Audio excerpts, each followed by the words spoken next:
इस current affairs funda में आप सभी का स्वागत है। मैं हूं आपके साथ अभिषेक शर्मा और आज के इस वीडियो सेशन में हम 4 नवंबर तक के सभी इंपॉर्टेंट करंट अफेयर्स कवर करने वाले हैं। हमेशा की तरह आप इस वीडियो को अंत तक जरूर देखिएगा, आज भी आपको काफ़ी कुछ जानने के लिए मिलेगा।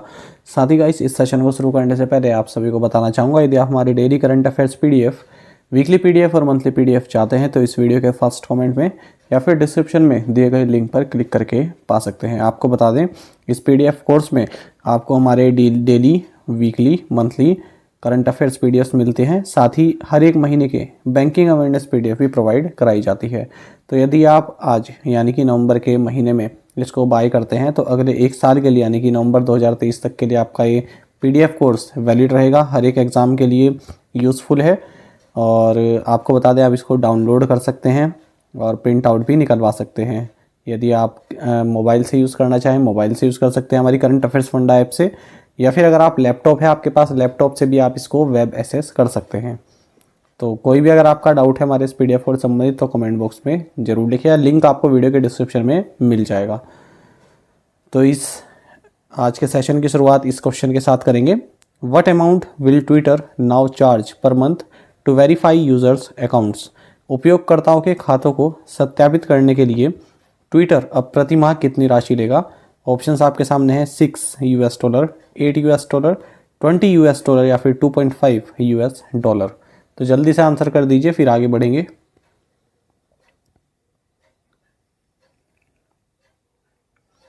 Which bank conducted India's first floating financial literacy camp in Srinagar, Jammu and Kashmir? किस बैंक ने श्रीनगर, जम्मू और कश्मीर में भारत का पहला फ्लोटिंग वित्तीय साक्षरता शिविर आयोजित किया है? ऑप्शंस आपके सामने हैं। सही आंसर ऑप्शन डी रहेगा, इंडिया पोस्ट पेमेंट्स बैंक। आपको जाना चाहिए, India post payments bank IPPB, इसने by the women for the women की भावना के साथ फाइनेंशियल लिटरेसी को प्रमोट करने के लिए श्रीनगर, जम्मू एंड कश्मीर में इंडिया का first floating financial literacy camp conduct किया है और इसके तहत एक इनिशिएटिव भी लॉन्च किया गया जिसका नाम रहा निवेशक दीदी। फ्लोटिंग कैंप का मतलब किसी वाटर बॉडी में या फिर किसी लेक में इस तरह से प्रमोट किया जा रहा है फाइनेंशियल लिटरेसी को। कैंप लगाया हुआ है किसी वाटर बॉडी में, जैसा कि आप देख भी पा रहे हैं। आपको बता दें, मिनिस्ट्री ऑफ कॉर्पोरेट अफेयर्स के तहत एक एजेंसी आती है जिसका नाम investor education and protection fund authority. तो इंडिया पोस्ट पेमेंट बैंक ने इस IEPFA के साथ मिलकर ये निवेशक दीदी इनिशिएटिव लॉन्च किया है। बाकी आपको जानना चाहिए इंडिया पोस्ट पेमेंट्स बैंक के बारे में। ये मिनिस्ट्री ऑफ कम्युनिकेशन के डिपार्टमेंट ऑफ पोस्ट के तहत आता है। 100% equity owned by government of India है इसमें और प्राइम मिनिस्टर नरेंद्र मोदी द्वारा इसको 1 सितंबर 2018 को लॉन्च किया गया था। इसका हेडक्वार्टर्स न्यू दिल्ली में है और इसके CEO हैं J वेंकटरमू।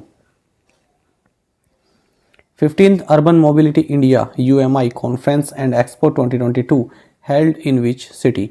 15वां urban mobility India UMI सम्मेलन और एक्सपो 2022 किस शहर में आयोजित किया गया है? ऑप्शंस आपके सामने हैं। सही आंसर ऑप्शन ए रहेगा, कोची।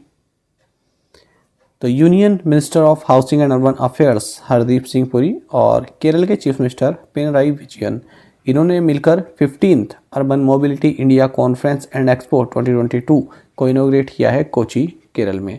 जैसे कि नाम से पता चल रहा है कि जो ये कॉन्फ्रेंस है इसको ऑर्गेनाइज किया गया है ministry of housing and urban affairs and government of Kerala ने मिलकर।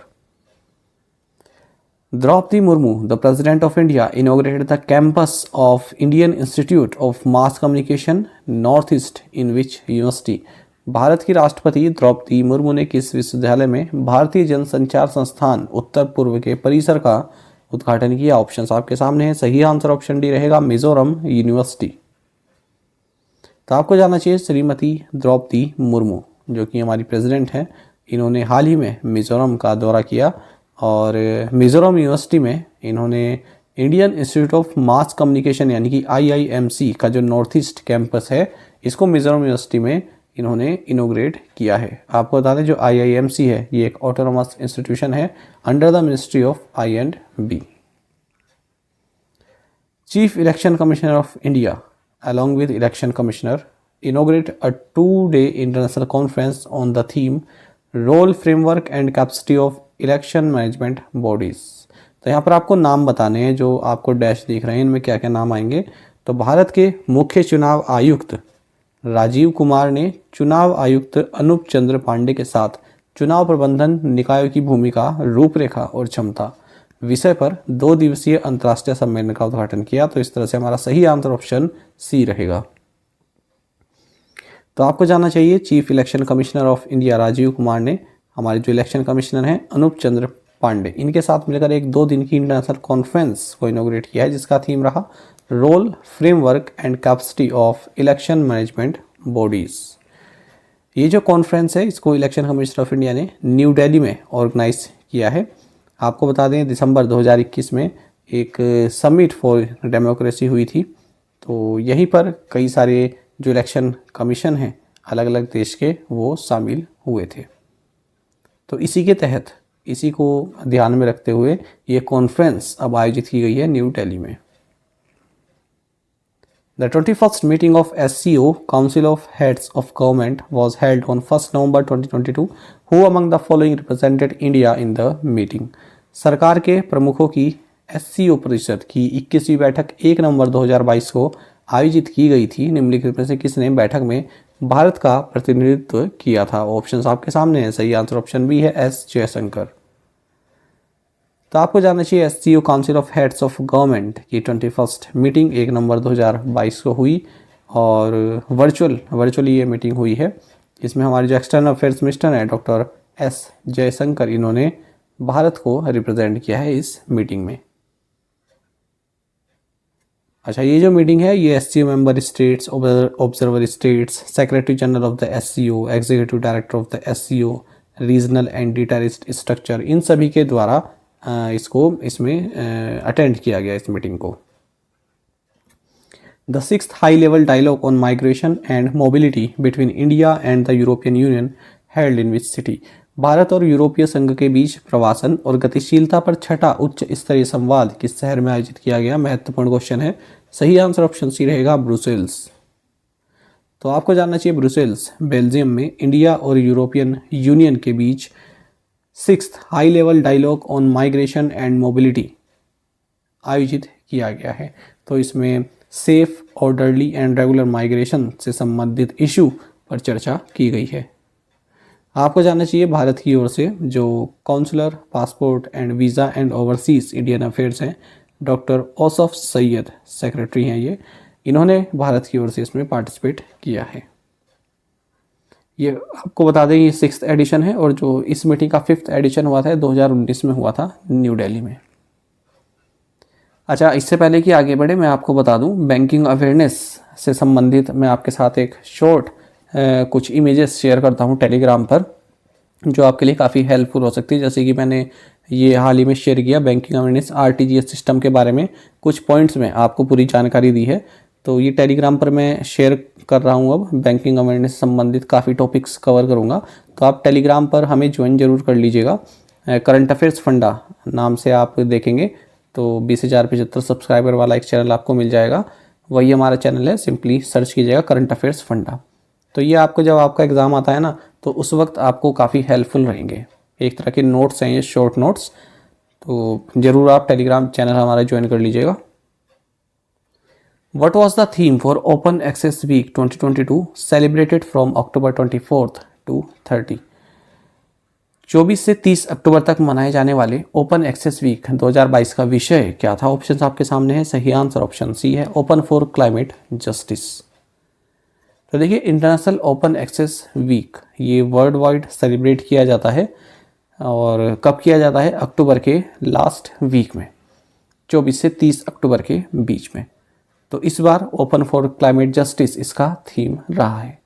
क्या थीम रहा? Open for climate justice. बात कर रहे हैं हम इंटरनेशनल ओपन एक्सेस वीक की। जैसे कि नाम से ही आपको पता चल रहा है इंटरनेशनल ओपन एक्सेस वीक, यानी कि जो मटेरियल है ऑनलाइन, जो लिटरेचर से संबंधित जो मटेरियल है, रिसर्च से संबंधित जो मटेरियल है वो फ्री ऑफ कॉस्ट अवेलेबल रहे, तो उसके लिए डे बनाया जाता है, ये वीक मनाया जाता है इंटरनेशनल ओपन एक्सेस वीक। और भारत की ओर से कौन इम्प्लीमेंट करता है इसको? CSIR, national institute of science communication and policy research. How many Indian scientist have ranked in the top 2% in the world in the Albert-dozer scientist index 2023। पूछ रहा है कि एल्बर्ट-डोजर साइंटिफिक इंडेक्स 2023 में कितने भारतीय वैज्ञानिकों को दुनिया के शीर्ष 2% में स्थान मिला है। ऑप्शंस आपके सामने है। सही आंसर ऑप्शन डी है 52। तो आपको जानना चाहिए एल्बर्ट-डोजर साइंटिफिक इंडेक्स 2023 में 52 भारतीय वैज्ञानिकों को दुनिया के शीर्ष 2% वैज्ञानिकों में स्थान मिला है।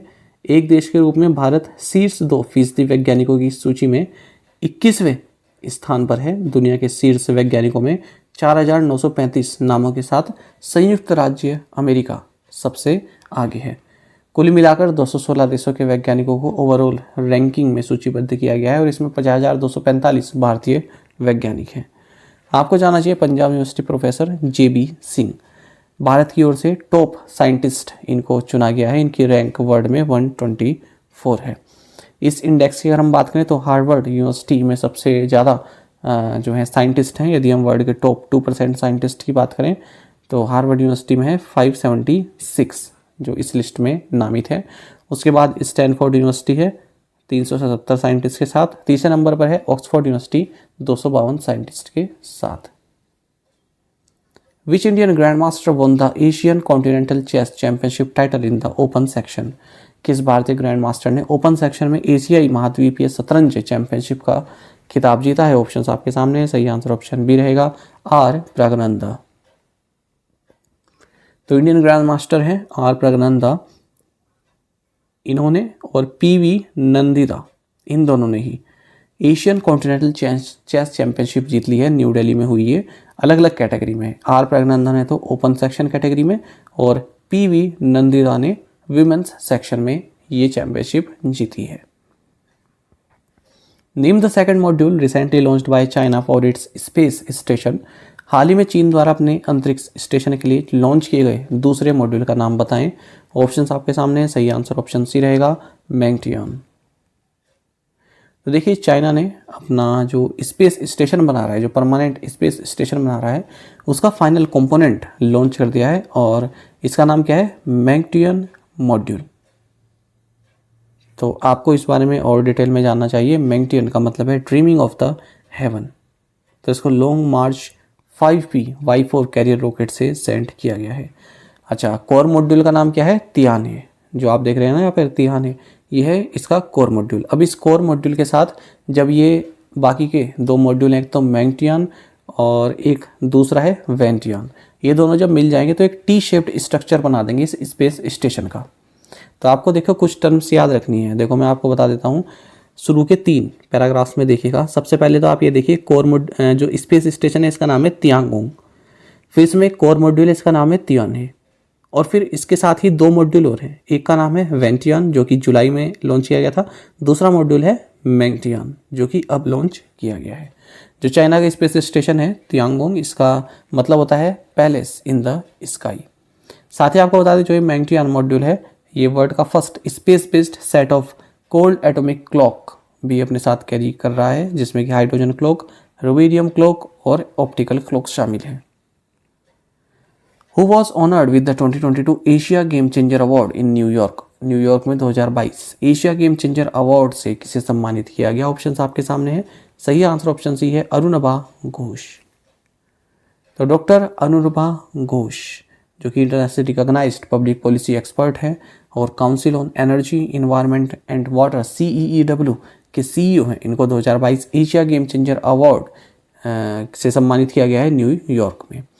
आपको बता दें कि वर्ल्ड में और इंडिया में climate change and sustainability issues में अपने कंट्रीब्यूशन के लिए इनको इस सम्मान से सम्मानित किया गया है। हर साल एशिया सोसाइटी इस तरह का गेम चेंजर अवार्ड उन लीडर्स को देती हैं जिन्होंने एशिया और वर्ल्ड के फ्यूचर में आउटस्टैंडिंग कंट्रीब्यूशन दिया है। कुछ और भी रेसिपिएंट्स हैं, आपको जानना चाहिए। जो अवार्ड है ये इस बार 9th एनुअल एडिशन रहा है। इनके अलावा किन किन को मिला है, माइकल ब्लूमबर्ग, आलोक शर्मा, कैथी जेटनील किजनर, माजुन ननिंटे मेडवेव, राशा जनेत यांग, इन सबको भी अवार्ड दिया गया है। विच country has claimed the world record for the longest passenger train. किस देश ने सबसे लंबी यात्री ट्रेन के विश्व रिकॉर्ड को अर्जित किया? ऑप्शन आपके सामने है, सही आंसर ऑप्शन डी रहेगा, स्विट्जरलैंड। तो देखिए, स्विस रेलवे ऑपरेटर ने एक नया रिकॉर्ड अपने नाम किया है। इन्होंने वर्ल्ड की लॉन्गेस्ट पैसेंजर ट्रेन की जर्नी पूरी की है। तो 1.9 किलोमीटर लॉन्ग ये ट्रेन रही, 100 कोचेस इसमें रहे और 25 किलोमीटर की जर्नी इसने पूरी की है, जो स्विस एप्स हैं, जो स्विस अल्पाइन रीजन है उसमें। Prime minister Narendra Modi has declared Mangarh Dham in which state a national monument. प्रधानमंत्री नरेंद्र मोदी ने किस राज्य में मानगढ़ धाम को राष्ट्रीय स्मारक घोषित किया है? ऑप्शन आपके सामने है, सही आंसर ऑप्शन सी रहेगा, राजस्थान। तो देखिए, प्राइम मिनिस्टर नरेंद्र मोदी ने मानगढ़ धाम राजस्थान में इसको नेशनल मॉन्यूमेंट डिक्लेयर किया है। आपको बता दें, जो ये मानगढ़ धाम है ये 1500 ट्राइबल्स के लिए जाना जाता है, जिनकी हत्या कर दी गई थी ब्रिटिश आर्मी द्वारा 1913 में। ये बंसवाड़ा डिस्ट्रिक्ट में है, जो राजस्थान में डिस्ट्रिक्ट है ये बंसवाड़ा इस डिस्ट्रिक्ट में है, गुजरात राजस्थान के बॉर्डर पर। काफ़ी ज़्यादा ट्राइबल पॉपुलेशन है यहाँ पर। साथ ही प्राइम मिनिस्टर नरेंद्र मोदी ने भील फ्रीडम फाइटर श्री गोविंद गुरु, इनको भी श्रद्धांजलि दी है। ये भी उन ट्राइबल्स में आते थे जिनको मैसेकर कर दिया गया था ब्रिटिश आर्मी द्वारा 1913 में।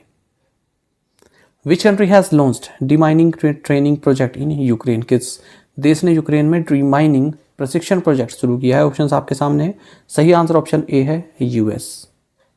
तो देखिए, यूएस ने डीमाइनिंग ट्रेनिंग प्रोजेक्ट लॉन्च किया है यूक्रेन में और इसके लिए 47.6 मिलियन यूएस डॉलर इसने दिए हैं टेट्रा टेक इस कंपनी को।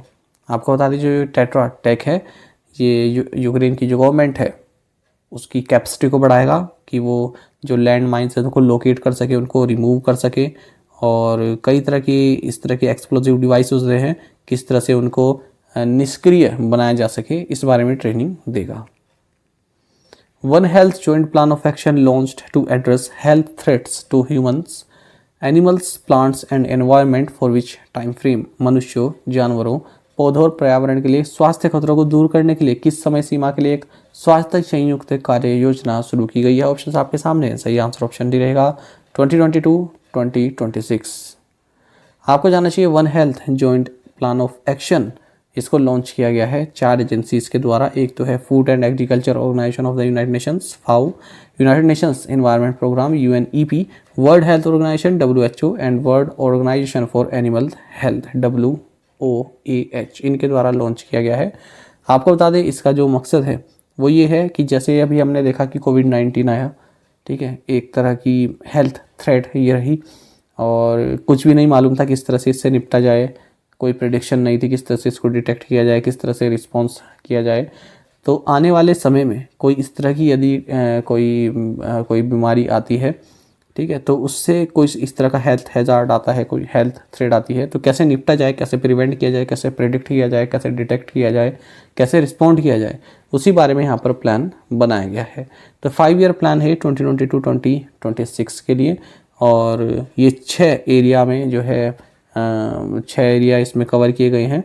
आप देख भी सकते हैं कौन कौन से हैं। One health capacities for health systems, emerging and reemerging zoonotic epidemics, endemic zoonotic, neglected tropical and vector-borne diseases, food safety risk, antimicrobial resistance and the environment. Bureau of Indian Standards signed an MOU with IIT Kanpur, IIT Dhanbad and NIT Rourkela for establishment of BIS standardization chair professor at these institutes. Who is the Director General of BIS? भारतीय मानक bureau ने BIS मानकीकरण chair professor की स्थापना के लिए IIT Kanpur, IIT Dhanbad और NIT Rourkela के साथ एक समझौता ज्ञापन पर हस्ताक्षर किए हैं। BIS के महानिदेशक कौन है, ये आपको बताना है। सही आंसर ऑप्शन डी है, प्रमोद कुमार तिवारी। तो आपको जानना चाहिए, ब्यूरो ऑफ इंडियन स्टैंडर्ड ने MOU साइन किया IIT कानपुर, IIT धनबाद और NIT राउरकेला के साथ, जिसके तहत इसने इन सभी इंस्टीट्यूट्स में BIS स्टैंडर्डाइजेशन चेयर प्रोफेसर को इस्टेब्लिश किया है। BIS के डायरेक्टर जनरल प्रमोद कुमार तिवारी हैं, आपको जानना चाहिए। How many newly constructed EWS flats inaugurated by the prime minister Narendra Modi at Kalkaji Delhi? प्रधानमंत्री नरेंद्र मोदी ने कालकाजी दिल्ली में कितने नवनिर्मित EWS फ्लैटों का उद्घाटन किया? सही आंसर ऑप्शन सी है, 3024। तो देखिए प्राइम मिनिस्टर नरेंद्र मोदी ने 3024 newly constructed EWS flats Kalkaji Delhi में इनोग्रेट किए गए हैं। जो भी स्लम ड्वेलर्स होते हैं उनको यहाँ पर रिहेबिलिटेट किया जाएगा under in situ slum rehabilitation project. तो इन लोगों को इन घर की चाबियाँ भी दी गई है। Which state hosted the civil air navigation services organisation conference? किस राज्य ने civil air navigation services organisation सम्मेलन की मेजबानी की? सही आंसर ऑप्शन ए है गोवा। तो गोवा ने civil air navigation services organisation conference को होस्ट किया है 1 से 3 नवंबर के बीच में। थीम रहा think global, collaborate regional, accomplish local. What is AD1 seen in news recently? हाल ही में खबरों में रहा AD1 क्या है? ऑप्शंस आपके सामने है, सही आंसर ऑप्शन बी रहेगा मिसाइल। तो देखिए defence research and development organisation DRDO इसने ballistic missile defence interceptor BMD interceptor AD1 missile का सफलतापूर्वक टेस्ट किया है। कहाँ से? APJ Abdul Kalam island off the coast of Orissa. आपको बता दें AD1 एक लॉन्ग रेंज इंटरसेप्टर मिसाइल है जो कि डिज़ाइन की गई है for both low exo atmospheric and endo atmospheric interception of long range ballistic missiles as well as aircraft. तो देखिए जो लॉन्ग रेंज बैलिस्टिक मिसाइल्स हैं, एयरक्राफ्ट हैं, उनको इंटरसेप्ट कर सकती है ये AD1 missile. The Indian army through its go green initiative has collaborated with which company to set up 16 charging stations for electric vehicles in Delhi cantt? भारतीय सेना ने अपनी गो ग्रीन इनिशिएटिव के माध्यम से दिल्ली छावनी में इलेक्ट्रिक वाहनों के लिए 16 चार्जिंग स्टेशन स्थापित करने के लिए किस कंपनी के साथ सहयोग किया है? ऑप्शंस आपके सामने हैं, सही आंसर ऑप्शन सी रहेगा टाटा पावर। तो देखिए इंडियन आर्मी ने अपने गो ग्रीन इनिशिएटिव के थ्रू टाटा पावर के साथ कोलैबोरेट किया है जिसके तहत दिल्ली कैंट में 16 charging stations for electric vehicles setup किए जाएंगे। Which country rolled the first inhalable covid vaccine? किस देश ने पहला इनहेलेबल कोविड वैक्सीन लॉन्च किया? सही आंसर ऑप्शन सी चाइना है। तो देखिए चाइना ने वर्ल्ड की फर्स्ट इनहेल्ड कोविड-19 वैक्सीन जो है रोल आउट की है, यानी कि इसको एडमिनिस्टर करना शुरू किया है। तो ये इनहेल की जाती है बजाय इंजेक्शन देने के। तो किस कंपनी द्वारा बनाई गई है? कैंसिनो बायोलॉजिक्स के द्वारा, और इस वैक्सीन का नाम है Convidecia air. After Russia and Belarus which other country has also been excluded from this year's Nobel Prize ceremony? रूस और बेलारूस के बाद किस अन्य देश को भी इस साल के नोबेल पुरस्कार समारोह से बाहर रखा गया है? ऑप्शन आपके सामने है, सही आंसर ऑप्शन ए है ईरान। तो आपको जानना चाहिए अम्बेसडर ऑफ ईरान, इनको भी इस साल की जो नोबेल प्राइज सेरेमनी है स्टॉकहोम स्वीडन में जो होने वाली है उससे बाहर कर दिया गया है क्योंकि ईरान में कुछ सीरियस एंड एस्केलेटिंग सिचुएशन चल रही है। आपको बता दें इससे पहले जो रशिया और बेलारूस के जो एनवॉय हैं, जो एम्बेसडर हैं, इनको भी इस सेरेमनी से बाहर का रास्ता दिखा दिया गया है यूक्रेन के कारण, जो यूक्रेन में सिचुएशन चल रही है उसके कारण। साथ ही ईरान के बारे में आपको जानना चाहिए कि यहाँ पर कई तरह के डिमॉन्स्ट्रेशंस हो रहे हैं, खासकर कि महिलाओं के जो अधिकार हैं उनसे संबंधित, और वुमेन लाइफ फ्रीडम इस तरह के हैशटैग भी ट्रेंड कर रहे हैं। साथ ही एंटी हिजाब या फिर हेड स्कार्फ मूवमेंट यहाँ पर चल रहा है, और इवन अब तो यहाँ पर जो यहाँ की जो सिया क्लेरिक्स हैं इनको भी हटाने की बात चल रही है। आपको बताएं 1979 में इस्लामिक रेवोल्यूशन आई थी, उसके बाद से यहाँ पर जो सिया क्लेरिक्स हैं ये पावर में आ गए थे। अच्छा आपको बताऊँ ईरान जो है काफ़ी मॉडर्न देश हुआ करता था 1979 से की जो रिवॉल्यूशन है उससे पहले।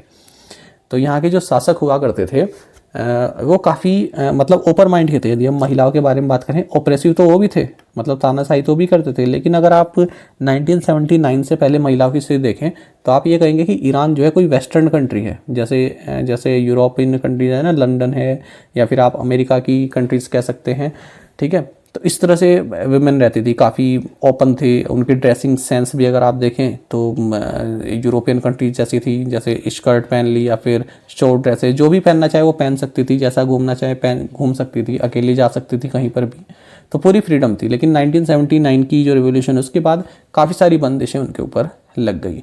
ये हिजाब वगैरह भी वहाँ पर 1979 से पहले मैंडेटरी नहीं था कि आपको पहनना ही है। प्रीवियस असाइनमेंट क्वेश्चंस के आंसर देखेंगे। NI agency to have offices in all states by which year? Answer is 2024. Which bank announced the launch of a Smart Hub Vyapar Merchant app? HDFC Bank. World Stroke Day is observed on which day? The theme of this day for this year is Precious Time. Answer is 29th October. Who has overtaken Mohammad Rizwan of Pakistan to become the world number 1 batsman in the T20 internationals? Surya Kumar Yadav. India and France are re-elected as president and co-president of the International Solar Alliance at the 5th General Assembly in New Delhi. Who was elected president for the 2022-23 at the annual general meeting of the India chapter of the International Advertising Association? Answer is Avinash Pandey। और आप में से कई students ने बिल्कुल सही answer दिया है, इस तरह से पार्टिसिपेट करते रहिए। आज के असाइनमेंट क्वेश्चंस देखेंगे। Tropical storm Nalgae hit which country? Who assumed the office of Defense Secretary? How many seats are there in the Gujarat Legislative Assembly? Where is the world tallest Shiva statue Viswaswarupam located? Who has been named the captain of the Indian team for the upcoming T20 series in New Zealand? Which birth anniversary of Sardar Vallabhbhai Patel was observed on 31st October 2022 as Rashtriya Ekta Divas? Hot test of which cryogenic engine has successfully been carried out by ISRO for a duration of 25 seconds in the high altitude test facility of ISRO Propulsion Complex at Mahendragiri? Ministry of Communication granted approval to how many companies under PLI scheme for telecom and networking products? तो इन 8 questions के answer आपको comment box में बताने, काफ़ी महत्वपूर्ण questions हैं। कोशिश कीजिएगा कि सभी के जवाब दें आप। यदि एक क्वेश्चन का आंसर आता है तो भी आप बता सकते हैं। साथ ही जो ये साइक्लोन आते हैं, स्टॉर्म आते हैं, इनके क्वेश्चंस तो आप बिल्कुल रट कर जाए कीजिए, एग्जाम में पूछ ले जाते हैं। और कोशिश किया कीजिए कि यहाँ पर असाइनमेंट क्वेश्चंस में भी इनके आंसर आप जरूर दें ताकि आपको याद रहें। साथ ही करंट अफेयर्स फंडा को आप टेलीग्राम पर भी ज्वाइन कर सकते हैं। यहाँ पर रेगुलर वीडियो अपडेट्स और करंट क्विज हम आप सभी के लिए डालते रहते हैं। साथ ही डिस्कशन ग्रुप में आप किसी भी क्वेश्चन का सोल्यूशन पा सकते हैं। दोस्तों, यहाँ पर हमारे करंट अफेयर्स की प्लेलिस्ट दी गई है, इसको आप जरूर देखें। अपने दोस्तों के साथ, फेलो एस्पिरेंट्स के साथ हमारे करंट अफेयर्स को शेयर जरूर करें। आज का सेशन आपको कैसा लगा कमेंट बॉक्स में जरूर बताइएगा। Thank you guys.